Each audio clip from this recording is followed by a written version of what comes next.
Hello mga habibi! Let's go back to our tour. Ayun, tapos na nga kami dito sa beach ng Patar. At ayun, nag-enjoy naman lahat ng aking family, mga pamangkin, kapatid na galing ng ibang bansa. At ang aking seafarer son at ang aking granny. At nag-enjoy naman sila dito sa Patar Beach. So, ayan. And another day, kinabukasan, ayan, naggora na naman kami after breakfast. Naggora na naman kami to another tour. At ipapakita ko lang sa inyo again kung paano namin narating ang pupuntahan nating next destination. So, ang ganda ng kalsada ng Bolinao town proper kasi you are looking for the overlooking to the mountains at ayun, very smooth naman ang ating takbo ng ating car kasi ang ganda ng kalsada po nila dito, guys.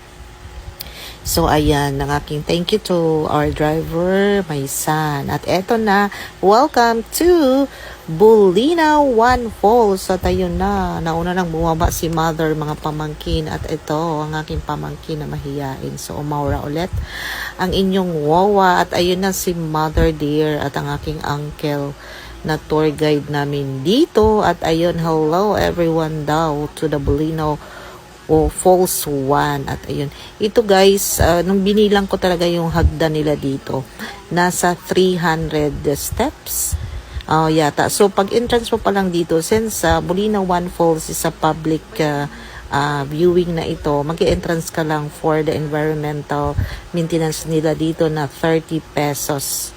Note guys, 30 pesos lang yung entrance dito. So pagdating mo sa baba, depende na yun kung mag-rent ka ng cottage kasi meron din silang cottage. No? Depende. Pero kami, hindi na kami nag-cottage. Ang ano mo lang dito, the most i-rent mo dito ay ang life jacket. O kasi bawal kang umano yun. Pagpunta mo dito, may mga life jacket na may mga safety naman siya kasi merong mga nagbabantay ng mga lifeguards natin dyan. At sila yung nag-a-assist at ang life jacket ay i-rent mo siya ng 50 pesos.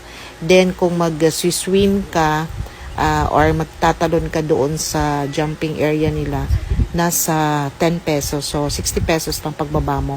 Plus yung 30 pesos na entrance. So wala pang 100 guys, no? Wala pang 100 pesos. Talagang to the max na ang enjoyment at experience mo dito.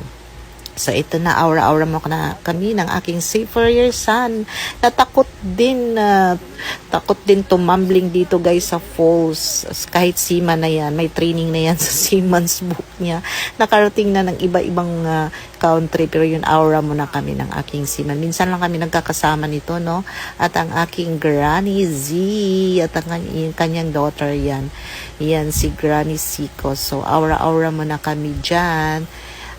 Dito sa magandang falls na to, bago pa man kami magtumbling-tumbling dyan guys sa jumping-jumping namin na sobrang pinakaba yung aming mga puso at ang aming mga katawan, sobra talaga as in best experience naman to talaga, and we didn't plan this naman, basta kusa na lang yung mga itinerary namin kung ano yung napag-usapan ng family, doon kami gumugo. At ayun na si natapos na yung tumalon. So dito pala ito ay nagkakaano ng 25 feet.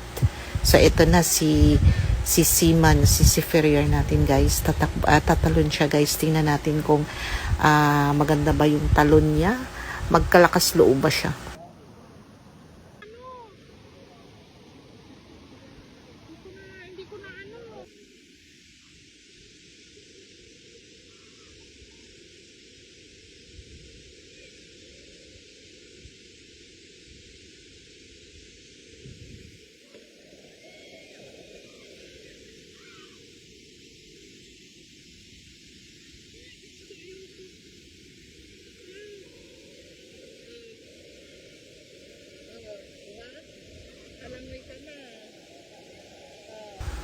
So, ayun, nakalangoy na nga siya, na overcome niya yung kanyang fear, no, guys, no, mga babes, mga habibi ko dyan. Ako naman ang next.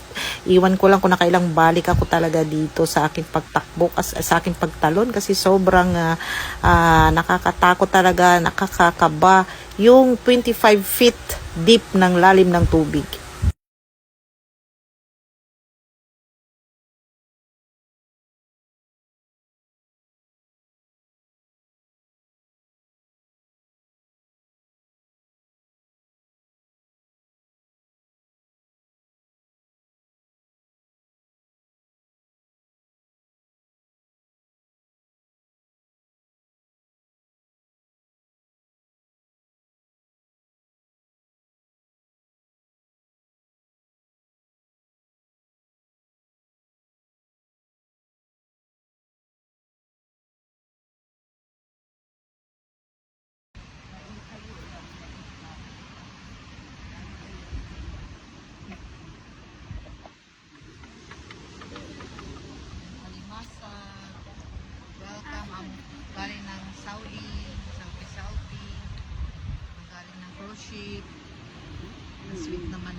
namin wala pa. O, di ba? Andito naman kayo, guys.